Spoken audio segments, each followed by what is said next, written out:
काफ़ी दिनों से प्रदेश के अंदर जो हालात सरकार के अंदर बने हुए हैं और जो लीडिंग और इस समय रूलिंग पार्टी है भारतीय जनता पार्टी, उसके अंदर जो पिछले बहुत दिनों से घटनाक्रम चला हुआ है उसके बारे में हमने काफ़ी बारी बात करी है। पहली बात तो हम जानते हैं कि ये भारतीय जनता पार्टी का अपना मामला है, पार्टी के अंदर का मामला है जिस पे हम कोई टिक्का टिप्पणी नहीं करना चाहते हैं। मगर क्योंकि भारतीय जनता पार्टी आज प्रदेश में सत्ता में है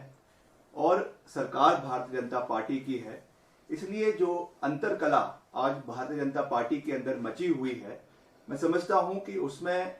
विपक्ष का एक जिम्मेवार सदस्य होने के नाते उस पर आवाज रखना हमारा दायित्व है। क्योंकि पिछले कल जिस तरीके से ज्वाला जी के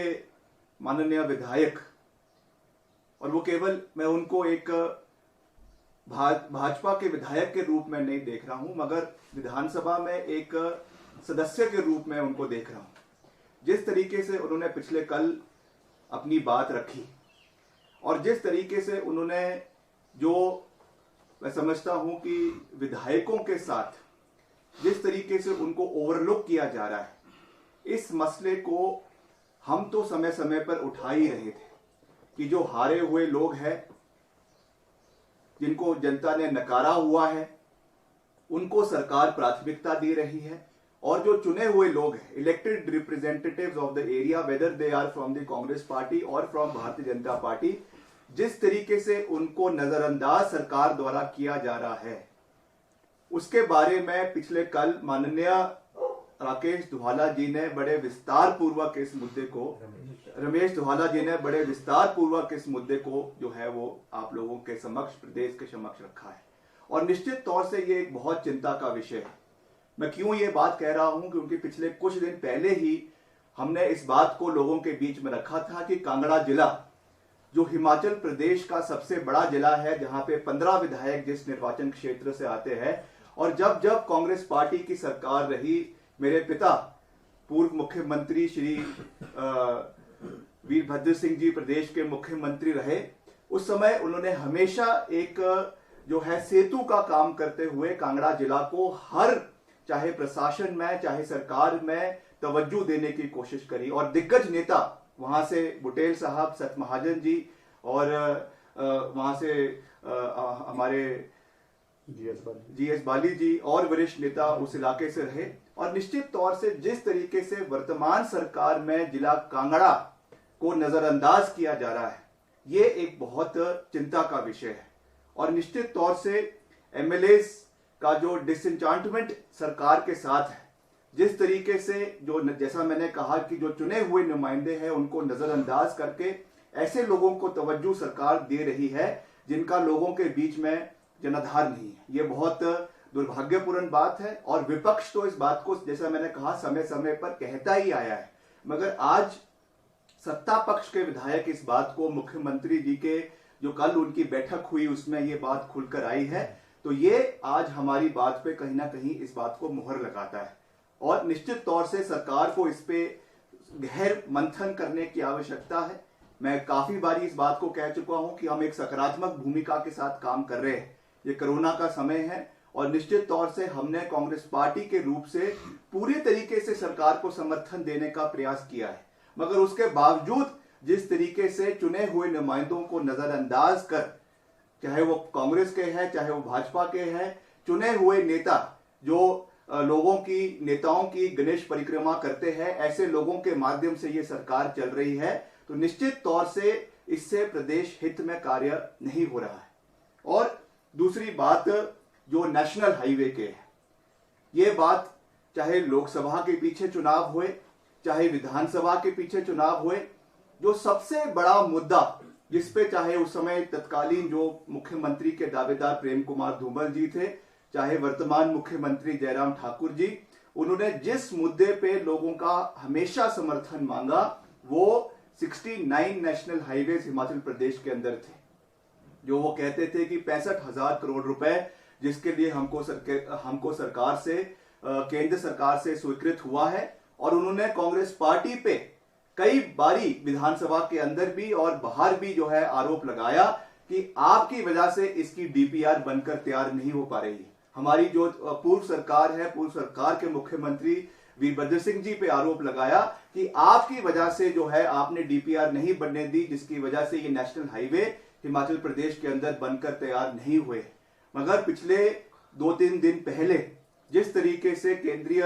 मंत्री श्री नितिन गडकरी जी ने जो बात कही और उन्होंने कहा कि हिमाचल में जो 69 नेशनल हाईवे है उनकी इन प्रिंसिपल अप्रूवल अभी तक प्रधानमंत्री कार्यालय से हिमाचल प्रदेश के लिए नहीं मिली है। ये एक बहुत बड़ा प्रश्न चिन्ह भारतीय जनता पार्टी के और भारतीय जनता पार्टी के नेताओं के ऊपर लगाता है। जिस मुद्दे पे उन्होंने पिछले 4-5 साल से प्रदेश की जनता का समर्थन प्राप्त किया, आज वो मुद्दा पूरी तरीके से जो है ध्वस्त हो चुका है। तो प्रदेश की जनता को ये बात पता होनी चाहिए कि ये इनकी कहने में और करने में बहुत फर्क है और निश्चित तौर से आने वाले समय में जो ये अंतरकला भारतीय जनता पार्टी के अंदर मची हुई है, जैसा मैंने पहले कहा कि ये इनके पार्टी का अंदरूनी मामला है, इसमें हम ज्यादा हस्तक्षेप नहीं करना चाहते हैं। कौन इनका मुखिया होगा, कौन पीछे से इसके तार खींच रहा है, कौन जो है किसकी वजह से बिंदल जी का इस्तीफा दिया गया, किन कारणों की वजह से जो है वो इस्तीफा 2 घंटे के अंदर ही स्वीकार कर लिया गया, किन कारणों की वजह से कल की बैठक में विधायकों का गुबार फूटा, किन कारणों की वजह से जो उनके संगठन मंत्री है पवन राणा जी, उनके ऊपर इस तरीके के गंभीर आरोप लगे। ये उनकी पार्टी का अंदरूनी मामला है। मगर क्योंकि इन लोगों की वजह से चुने हुए नुमाइंदों का सरकार द्वारा जो है नजरअंदाजगी हो रही है, हम उस मुद्दे के ऊपर सरकार को ये चेताना चाहते हैं कि जिस तरीके से आपने पूर्व में चुने हुए नुमाइंदों के साथ जिस तरीके से ये भेदभाव ये सरकार कर रही है, ये आने वाले समय में हम इसके खिलाफ कड़ी जो है मुहिम प्रदेश के अंदर चलाएंगे। और निश्चित तौर से मैं एक विधायक होने के नाते ये बात कह सकता हूं कि जो विधायक निधि के माध्यम से कांग्रेस के जो विधायक है उनके विधानसभा क्षेत्रों में अधिकतर जो काम हो रहा है वो केवल और केवल जो विधायक निधि के माध्यम से ही हो रहा है। उसके अलावा कोई भी डेवलपमेंटल वर्क जो है सरकार की ओर से उन इलाकों में नहीं करवाया जा रहा है। ये बहुत दुर्भाग्यपूर्ण है। एक और जहां मुख्यमंत्री बारी बारी ये बात मंच के माध्यम से कहते हैं कि सबका साथ सबका विकास, हम सब लोगों को साथ लेकर चल रहे हैं, सब चाहे पक्ष है चाहे विपक्ष है, हम सब लोगों की आवाज को सुन रहे हैं। मगर जिस तरीके से आज इनके ही विधायक इस बात को कह रहे हैं और जहां तक मंत्री बनाने की बात है उस बात पे भी मैं पहले इस बात को कह चुका हूं। कल धवाला जी ने भी वो बात कही कि हमने तो जो है कोई सूट नहीं बनाए, कोई बूट नहीं रखे हैं, मगर कई ऐसे नेता हैं जिन्होंने जो है सूट बना के रखे हुए हैं, मगर उनके सूट जो है वो अलमारी में धूल खा रहे हैं। क्या कारण है कि जिला कांगड़ा के मंत्री जो लाइन में कतार में खड़े हुए हैं, आज तक उनकी इंडक्शन कैबिनेट में नहीं हो पाई है? इसके पीछे निश्चित तौर से जो अंतरकला जो भाजपा के अंदर मची हुई है वो है, मगर उसका नुकसान, सीधा नुकसान जो है वो प्रदेश की जनता को हो रहा है। इस चीज को हमें देखने की आवश्यकता है, इस चीज को हमें समझने की आवश्यकता है। और इस पूरे परिप्रेक्ष्य में जो भ्रष्टाचार प्रदेश के अंदर चरम सीमा पर पहुंचा हुआ है, उस मुद्दे पे तो हमने काफी बारी हम जो है उस बात को रख चुके हैं। चाहे वो आपका पीपीए किट्स लेने की बात हो, चाहे वो आपके और जो चाहे वेंटिलेटर्स लेने की बात है कि हम अपने होटल प्रदेश के अंदर, हम अपने रेस्टोरेंट प्रदेश के अंदर नहीं खोलने वाले, क्योंकि सरकार ने हालांकि उनको एसओपी दी है, स्टैंडर्ड ऑपरेटिंग प्रोसीजर्स के नाते उनको लिख के दिया है कि आप शुरू करें, मगर क्योंकि सरकार द्वारा कोई भी समर्थन जो है प्रदेश की टूरिज्म इंडस्ट्री, जिसमें मैंने कई बारी ये बात करी, करीबन 1.5 से 2 लाख लोगों को प्रदेश के अंदर जो रोजगार देती है, उसको समर्थन देने में पूरी तरह से सरकार जो है वो विफल हुई है। तो ये आज हालात है। वैसे ही बागवान है वो हमारे रो रहे हैं। मैंने पिछले कल 2-3 दिन पहले भी ये मुद्दा रखा कि जो नेपाल से जो लेबर प्रदेश के अंदर आना है उसके ऊपर कोई कार्य हिमाचल प्रदेश के अंदर नहीं हो रहा। जो हमारे बिगड़ते हुए हालात भारत के नेपाल के साथ है, उस संदर्भ में क्या परिस्थिति आने वाले समय में लेबर की रहेगी, क्योंकि अभी तुड़ान जो है वो सेब का, प्लम का, आपका इसका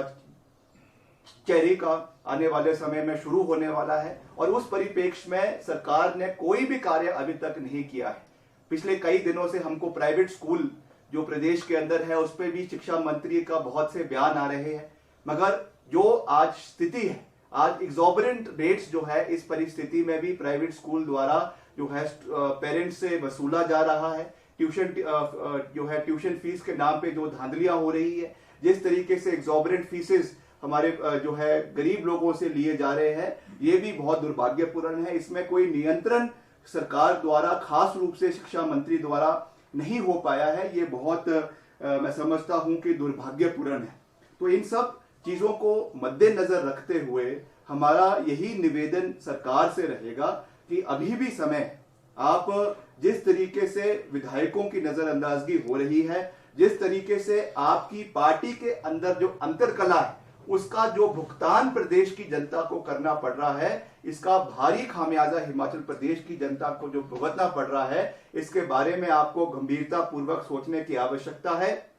और एक जिम्मेदार ऑपोजिशन के नाते हम आपसे ये निवेदन कर रहे हैं कि आप इन मुद्दों को सुलझाएं, इन मुद्दों को ठीक करें, ताकि जो गवर्नेंस जिसके लिए आपको 5 साल के लिए सरकार ने सत्ता में लाया है, जिसका 2.5 साल तो वैसे ही बीत चुका है, और अगला 2.5 साल आप कोरोना में बिता देंगे। ना कोई पीडब्ल्यूडी के टेंडर लग रहे हैं, ना कोई आईपीएच के टेंडर लग रहे हैं। जो काम पूर्व कांग्रेस पार्टी की सरकार द्वारा हुए हैं, आप केवल उन्हीं के फित्ते काटे जा रहे हैं। वर्तमान में एक भी उपलब्धि वर्तमान सरकार की लोगों के बीच में नहीं है। केवल और केवल वीरभद्र सिंह शासनकाल में जो काम किए गए, केवल उन्हीं के फीते काटने की जो है उपलब्धि वर्तमान सरकार की है। अगले 2.5 साल वैसे भी कोई काम नहीं होना है, सरकार के पास पैसा नहीं है। पिछले कल जो करीबन